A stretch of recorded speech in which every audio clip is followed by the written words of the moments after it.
আমার প্রিয় বন্ধুরা, আমাদের জীবনের বাস্তব সত্যটা সবাই জেনে নাও। প্রত্যেকের জীবনের সঙ্গে এই বাস্তব সত্যটা তোমরা মিলিয়ে নিও, দেখবে 1000% সত্যি কথা। দেখো, এটাই সত্যি কথা। এই বিশ্বজিৎ ব্যানার্জি সবসময় সত্যি কথাই বলে। বলছি শোনো, আজ থেকে মাত্র 20 বছর আগেও মানুষ মিথ্যে কথা বলতে ভয় পেত, মিথ্যে কথা বলতে লজ্জাবোধ করত, মিথ্যে কথা বলতোই না। কারণ প্রত্যেকটা মানুষ তাকে মিথ্যে কথার জন্য ঘৃণা করবে, পরিত্যাগ করবে, এই ভয়ে। তার চেয়েও বড় ভয় ছিল কি না, মিথ্যে কথা বললে ভগবান পাপ দেবে। এই এতগুলো বাধা ছিল তার মিথ্যে কথা বলার পিছনে। কিন্তু বর্তমানে তুমি যদি মিথ্যে কথা ভালোভাবে গুছিয়ে না বলতে পারো, তাহলে তোমার জীবন থেকে সাফল্য চলে যাবে। তোমার জীবনে কোনোদিন সাফল্যও আসবে না।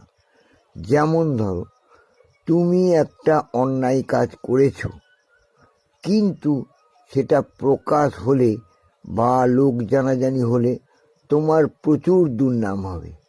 সেই দুর্নাম কাটাতে তুমি বিভিন্ন প্রকার মিথ্যা কথার ব্যবহার করবেই, এটা গ্যারান্টেড।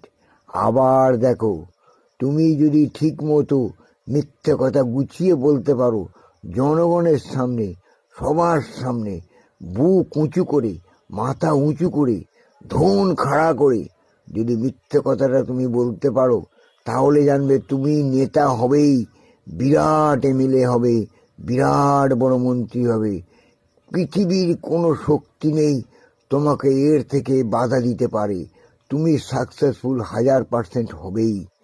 আর এখন যদি তুমি সত্যি কথা বলেছ, তাহলে তোমার পেদিয়ে পোঁদের ছাল তুলে দেবে।